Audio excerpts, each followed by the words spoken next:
Saudara, saya membayangkan ketika Petrus pada akhir hidupnya dia ditangkap oleh serdadu Romawi dan dia diancam, "Hei Petrus, maukah kamu menyangkal Yesus?" Dia bilang, "Aku tidak mau. Ya, aku sudah pernah menyangkal, tapi aku tidak mau. Kalau nggak mau, kami bunuh engkau." Dia bilang, dia diam saja mungkin. Ya, saya nggak mau menyangkal. Dia jawab gitu ya. "Kami salib engkau." Nah, disitulah kemudian mungkin dia terguncang juga. Dan dia bilang, "Ya, saya mau disalib, tapi jangan seperti Yesus yang disalib. Saya mau disalib terbalik." Dan ketika itu dia mati disalib terbalik. Nah, apa bedanya dengan Yohanes? Yohanes, kamu murid Yesus. Kamu harus menyangkal Yesus. Kalau nggak kami bunuh. Kamu tidak bisa membunuh saya. Ada yang udah mati buat saya. Saya orang yang dikasihi Tuhan. Mungkin dia bilang, saya orang paling dikasihi Tuhan. Saya paling dikasihi Yesus. Kamu tidak bisa bunuh saya. Mana bisa? Kamu saya bakar kayak goreng kamu di minyak panas. Kamu tidak bisa bunuh saya. Ya, saya orang yang paling dikasihi Tuhan. Nah, singkat cerita, dia di Kolosium dimasukin ke minyak panas, digoreng, ya, dipanasin sampai mendidih minyak, dimasukin, dia tidak mati.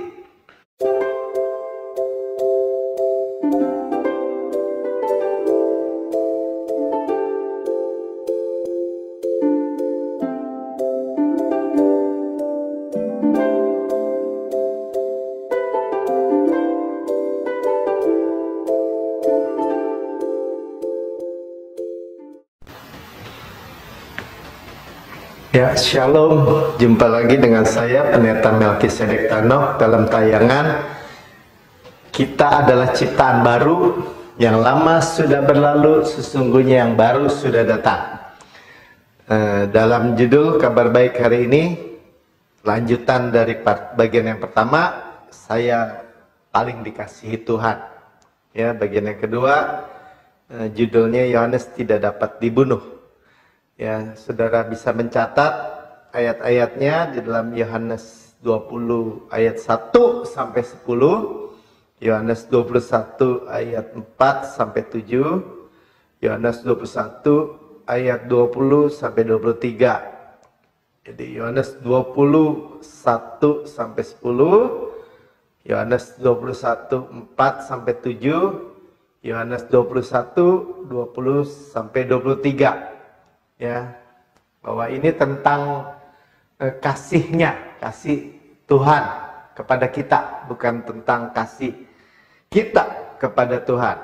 Ya, bahwa definisi kasih di perjanjian baru itu sudah berubah.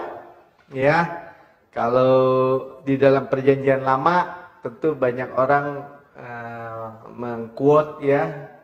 Di dalam Matius 22 ayat 37, kasihlah Tuhan Allahmu dengan segenap hatimu, dengan segenap jiwamu, dengan segenap kekuatanmu. Dan hukum yang kedua yang sama dengan itu, kasihlah sesama manusia seperti dirimu sendiri. Ya, dan pada kedua hukum itulah tergantung seluruh hukum Taurat dan kitab para nabi. Ya, jadi kalau saudara baca ayat-ayat itu sudah lihat bahwa kalau hukum kasih dalam perjanjian lama ini diperas, ya, tapi Pak kan tulisannya di perjanjian baru, ya Tuhan meras, ya, sari patinya daripada hukum Taurat dan kitab para nabi adalah dua hukum kasih itu, ya, dan hanya Yesus yang bisa lakukan, ya. Hanya Yesus sebagai manusia yang bisa memenuhinya, ya, mengasihi Bapanya, Tuhan Allah, dengan segenap hati, dengan segenap jiwa, dengan segenap kekuatan. Ya, dia telah taat dari lahir sampai mati 33,5 tahun di kayu salib sempurna. ya, tidak melanggar satu iota pun hukum Taurat. Ya, itulah kasih yang sempurna. Sebagai kita, saudara, ya, sebagai kita. Saudara harus ingat, Tuhan Yesus melakukan itu sebagai kita, untuk kita dan sebagai kita. Dan kasihlah sesama manusia seperti dirimu sendiri, hanya Dia, ya, yang sempurna memberikan nyawanya buat kita, ya. Dan itu membuat kita mengerti bahwa ini bukan tentang kasihnya kita kepada Tuhan, tapi kasihnya Tuhan kepada kita, ya. Jadi kalau saudara bertanya, kalau gitu apa definisi kasih di Perjanjian Baru? Ya, saudara bisa lihat di dalam 1 Yohanes 4 ayat 10. Saya bacakan. Inilah kasih itu, bukan kita yang telah mengasihi Allah, bukan, tetapi Allah yang telah mengasihi kita dan yang telah mengutus anaknya sebagai pendamaian bagi dosa-dosa kita. Ya, jadi sudah berubah definisinya, ya, bahwa bukan tentang kasih kita, tapi tentang kasih Allah. Jadi suplainya dari Allah, ya. Dan kita cakap menerima kasih itu, menerima pengampunan itu, banyak menerima kasih, banyak berbuat kasih. Sesimpel itu, saudara, ya. Jadi ketika kita mendengar firman Tuhan, kita mendengar tentang kabar baik, tentang kasihnya Allah kepada kita. Ketika kita menerima, ya, kita terima seperti roti hidup, ya, itu akan memberikan empower, kekuatan buat kita hidup, ya, di dalam kasih Tuhan itu, ya, berbuah kasih, ya, buah roh, ya, ya, seperti itu, ya. Dan dalam tayangan yang lalu kita sudah mendengar bahwa Yohanes lebih berhikmat, ya, lebih punya pengetahuan, dia lebih tahu siapa yang akan mengkhianati Yesus. Ya, karena dia tulis dia murid yang dikasihi Tuhan Yesus yang bersandar di dadanya. Dia murid yang lebih dapat dipercaya, ya. Tuhan nyaman dengan dia, ya. Ketika Tuhan Yesus disalib, ibunya Yesus, Maria, diserahkan dalam pemeliharaan Yohanes, ya, karena Yohanes yang nggak lari, ya, itu luar biasa. Nah, yang kita akan bicara lebih berikutnya lagi, ya, saudara boleh mencatat di dalam Yohanes 20 ayat 1 sampai 10 tadi, ya, yang saudara sudah catat, ya, saudara bisa baca satu perikop, ya. Yohanes itu berlari lebih cepat, ya, ketika jadi kisahnya ketika Yesus sudah bangkit, ya, Maria Magdalena menceritakan kepada murid-murid bahwa Yesus sudah bangkit, ya. Petrus dan Yohanes berlari, ya, ke kuburan, dan ternyata bahwa Yohanes berlari lebih cepat, ya. Saya bacakan dari Yohanes 20 ayat 2 sampai 4. Ia berlari-lari mendapatkan Simon Petrus dan murid yang lain yang dikasih Yesus, ya. Jadi Yohanes menulis ada Petrus, ada dia, ya, murid yang lain yang dikasih Yesus, dan berkata kepada mereka, Tuhan telah diambil orang dari kuburnya dan kami tidak tahu di mana ia diletakkan, ya. Jadi ia tuh Maria, ya, Maria Magdalena. Maka berangkatlah Petrus dan murid yang lain itu, ya. Jadi Petrus berdua, keduanya berlari bersama-sama, tetapi, ya, Alkitab menulis, ya, Roh Kudus melalui Yohanes menulis, murid yang lain itu berlari lebih cepat daripada Petrus sehingga lebih dahulu sampai di kubur. Saudara lihat, ya, saudara bicara tentang kemajuan rohani, kecepatan rohani, ya. Bagaimana Petrus, ya, yang awalnya ya sangat-sangat membanggakan kasihnya kepada dia kepada Tuhan. Mungkin merasa ada rem di dalam hidupnya ya. Dia berkata, munafik kamu. Kemarin kamu menyangkal Yesus ya 3 kali. Dan semuanya ya. Kenapa? Karena selalu kurang. Ya, bahwa kasih manusia itu tidak bisa sempurna. Ya, tetapi kasih Allah itu diberikan kepada kita. Ya, diinjeksikan kepada kita, disuplai kepada kita. Dan ketika orang yang penuh dengan penerimaan akan kasih Allah itu, dia berlari lebih cepat. Ya. Jadi dia lebih berhikmat, dia lebih bisa dipercaya, nyaman Tuhan Yesus pada dia berlari lebih cepat. Ya, dia lebih cerdas, dia lebih pintar, dia lebih cepat. Ya, menanggap. Ya, saudara mungkin berpikir kenapa dalam hidup kekristenan kok lambat, kok nggak sesuai, kok begini, kok begitu, ya, nggak sesuai dengan kita lihat di dalam firman Tuhan.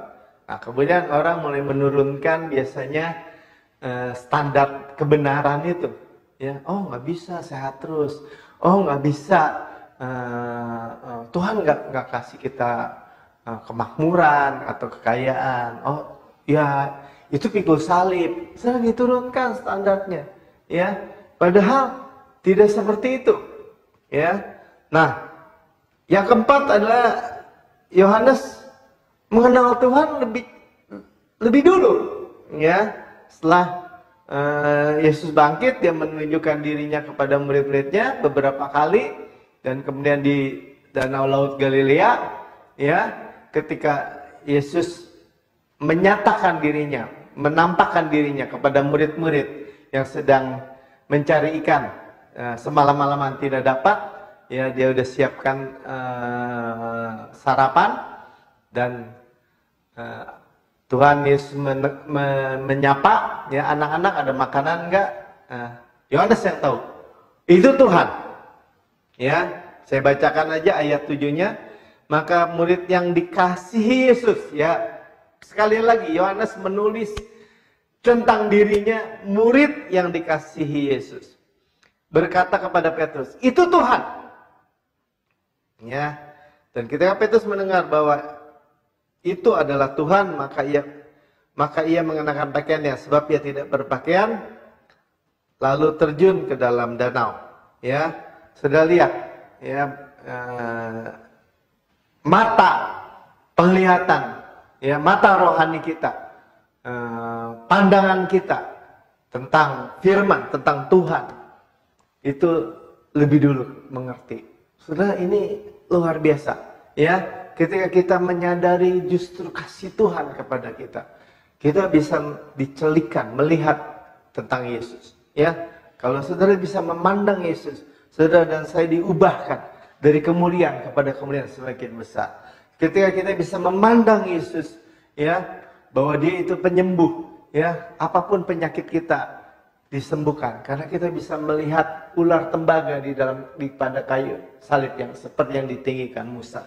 Ya, ketika kita bisa memandang bahwa dia adalah hikmat buat kita, bahwa dia adalah kekuatan kita, bahwa dia adalah segalanya buat kita, ya, saudara, kita lebih cepat, ya, memandang Tuhan. Nah, bagian yang kelima, ya, jadi ada lima yang ditulis Yohanes mengenai murid yang dikasih, yaitu tentang dirinya sendiri. Ya, dari Yohanes 21 20 sampai 23, saudara sudah catat, ya. Bagaimana dia tidak bisa mati. Ya, sudah saya ceritakan dulu. Ya, kadang-kadang orang Kristen membanggakan bahwa tentang kemartiran murid-murid, ya, seolah-olah murid-murid semuanya martir.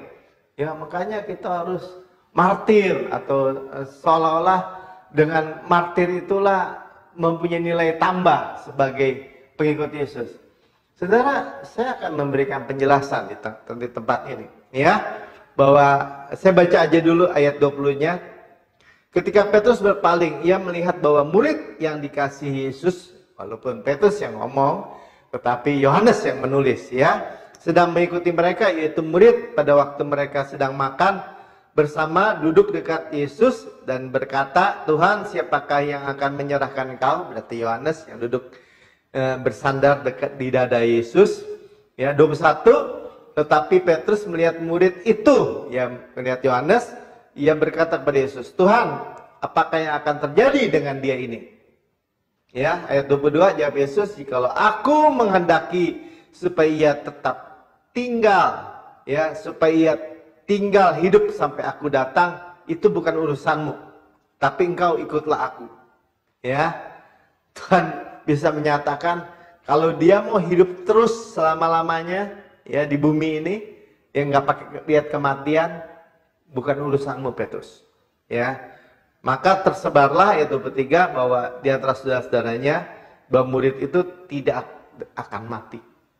Saudara, mungkin sepintas perkataan ini tidak berarti apa-apa, ya. Tetapi saudara, saya membayangkan ketika Petrus pada akhir hidupnya dia ditangkap oleh serdadu Romawi dan dia diancam, hei Petrus, maukah kamu menyangkal Yesus? Dia bilang, aku tidak mau. Ya, aku sudah pernah menyangkal, tapi aku tidak mau. Kalau nggak mau, kami bunuh engkau. Dia bilang, dia diam saja mungkin. Ya, saya nggak mau menyangkal. Dia jawab gitu, ya. Kami salib engkau. Nah, disitulah kemudian mungkin dia terguncang juga. Dan dia bilang, ya, saya mau disalib, tapi jangan seperti Yesus yang disalib. Saya mau disalib terbalik. Dan ketika itu dia mati disalib terbalik. Nah, apa bedanya dengan Yohanes? Yohanes, kamu murid Yesus, kamu harus menyangkal Yesus. Kalau nggak kami bunuh. Kamu tidak bisa membunuh saya. Ada yang udah mati buat saya. Saya orang yang dikasihi Tuhan. Mungkin dia bilang, saya orang paling dikasihi Tuhan. Saya paling dikasih Yesus. Kamu tidak bisa bunuh saya. Mana bisa? Kamu saya bakar kayak goreng kamu di minyak panas. Kamu tidak bisa bunuh saya. Ya, saya orang yang paling dikasih Tuhan. Nah, singkat cerita, dia di Kolosium dimasukin ke minyak panas, digoreng, ya, dipanasin sampai mendidih minyak, dimasukin, dia tidak mati. Ya, saudara, apa perbedaannya? Murid orang yang mempraktekkan kasihnya kepada Allah, ya, dia tidak takut pertama. Kedua, dia memang tidak ada kematian bisa menguasai dia. Ya, ketika Yohanes juga menulis tentang kejadian Lazarus, ya, sudah 4 hari mati dan berbau. Ya, Yohanes mencatat, ya, bahwa Yesus berkata bahwa dia adalah kebangkitan dan hidup. Ya, kalau saudara boleh mencatat di dalam Yohanes 11 ayat 25, jawab Yesus, akulah kebangkitan dan hidup. Ya, anak manusia, anak Tuhan itu tidak bisa mati lagi selama-lamanya, saudara. Ya, karena itu kita mengerti bahwa kita hanya pindah, kalaupun berpulang itu pindah. Yang namanya juga berpulang. Ya, pindah dari bumi ke surga. Ya, merem di bumi, melek di surga. Ya. Dan bahkan dikatakan barang siapa percaya kepadaku, ia akan hidup walaupun dia sudah mati. Mati, tapi hidup.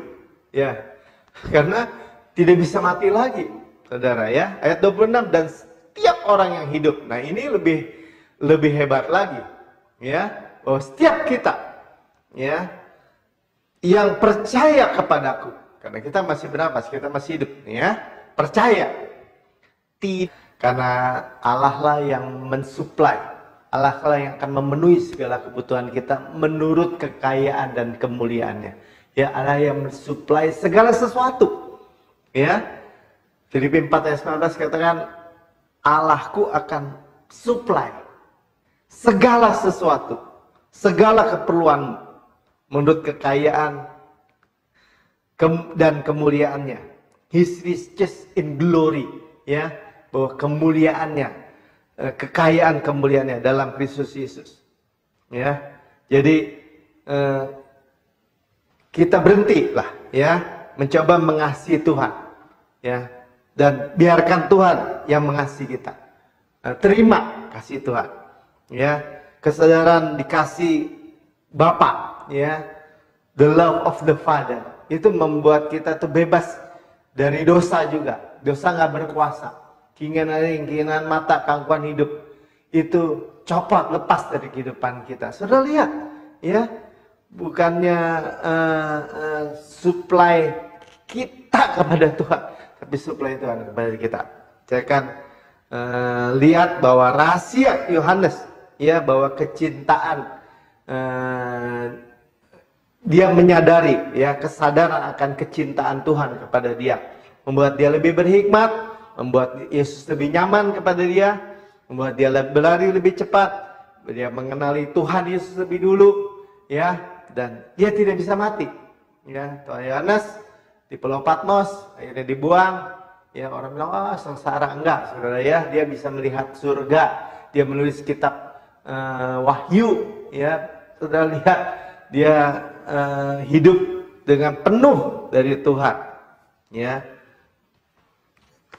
Saya akan tutup dengan kesaksian bahwa ketika saya dulu dalam pelayanan, ya, di masih pemuda, ya, ada orang pemimpin pemuda itu berkhotbah, dia katakan begini, jangan berdoa-doa aja, ya, kita nih emangnya Tuhan bisa kasih nasi padang jatuh ke pangkuan kita. Kita juga harus melakukan sesuatu, ya. Nah, besoknya saya pergi mencari tempat retret dengan teman saya, dan saya ngobrol dengan dia. Dia yang setir mobil. Saya bilang gini, kemarin si A ini bilang bahwa nggak mungkin kita doa-doa aja Tuhan kasih nasi padang jatuh ke dada kita. Padahal Tuhan memberikan, ya, waktu orang Israel berjalan 40 tahun di padang gurun, roti mana bisa turun tiap hari, ya, setiap pagi. Saya percaya itu, ya, saya percaya bahwa Tuhan dapat mengirimkan ikan. Saya menunjuk di mobil sedang berjalan, saya menunjuk ikan ke jalanan seperti itu. Dan ditunjuk saya, tepat ditunjuk saya lihat ada ikan di jalanan, ya, ikan. Saya bilang, stop. Nama teman saya Yohanes. Stop Yohanes. Ya, saya turun, saya ambil ikan itu. Dia bilang, tuh, Tuhan bisa mengirimkan ikan. Ya, ada ikan lele, saudara. Ya, kemudian jalan lagi, beberapa waktu, ya, ada lagi sampai 7 ekor ikan. Ya, saya mulai berpikir, waduh, ini seperti, ya, saya pernah lihat, baca bahwa mungkin ada hujan ikan nih, ya. Tetapi Tuhan sense of humornya sangat tinggi, ya. Itu berjalan di puncak ternyata, ya, waktu belok kanan, belok kiri, ya. Nggak lama kemudian tersusul dengan mobil di depan saya. Oh, ternyata ikan itu jatuh dari mobil bak yang ada drumnya berisi ikan, ya. Ketika dia belok kanan, ikannya jubrak, akhirnya ikannya jatuh ke kiri. Dia belok kiri, jubrak, akhirnya jatuh ke kanan, ya, ikannya. Dan itu saya pengutin. Wah, Nas, itu ikan dia. Mari kita susul. Saya tanya, Pak, ini ikannya pada jatuh, saya ambilin nih. Ya kan, terus saya bilang, dia lihat gitu, oh ya udah buat Bapak aja. Wah, sah buat saya. Ya, kita sampai tempat lokasi, kita menggoreng ikan dan makan ikan. Saudara, mungkin cerita yang sederhana, ya. Cuman saya melihat gini, Tuhan itu ketika kita percaya supply Tuhan, kita percaya kasih Tuhan kepada kita, ya, Tuhan berikan. Ya, sekarang kita akan berdoa, ya. Saudara, kekurangan apa? Kesehatan, penyakit, keuangan, keluarga, suami, istri, anak, ada masalah. Saudara, ketika kita melihat kepada Yesus, dia bisa supply semua di dalam kasihnya itu, di dalam keselamatan, di dalam nama Yesus, ya, yang adalah Yesua, keselamatan, soteria, ya, completeness, semua tersedia. Sekarang kita pandang Yesus. Mari kita berdoa. Bapak, terima kasih, kami sudah mendengar firman bahwa bukan kasih kami, tetapi kasih-Mu. Dan Kau sudah berikan Yesus, anak-Mu yang tunggal, yang sangat dikasih, yang satu-satunya, the best from heaven, termulia di surga. Sudah Kau berikan bagi kami. Sampai setia, taat, selesai, lengkap, dan kembali duduk di sebelah kanan Allah Bapa sebagai imam besar agung kami. Sekarang Tuhan, kami sudah mendengar bukan tentang kasih kami. Kami anak-anak-Mu di sini, ada yang sakit, ada yang mengalami masalah keuangan, ada yang mengalami masalah keluarga. Tuhan, hari ini kami terima supply-Mu. Karena kami tahu Tuhan, betapa lebar, panjang, tinggi dalamnya kasih-Mu. Bahwa Tuhan supply semua yang kami perlukan menurut kekayaan dan kemuliaan-Mu. Di dalam Kristus Yesus, hari ini yang sakit disembuhkan. Yang punya masalah keuangan diberikan jalan keluar. Sebab Engkau Yesus jalan kebenaran dan hidup. Yang punya masalah keluarga hari ini dipulihkan, suami istri, anak-anak, semuanya dipulihkan karena kami percaya kasih Tuhan itu yang disuplai oleh Tuhan dari surga. Bapak, terima kasih, segala berkat rohani dalam kerajaan surga kami terima karena kami tahu ketika kami cakap menerima, kami berbuah kasih. Di dalam nama Tuhan Yesus kami sudah berdoa dan mengucap syukur. Haleluya, amin.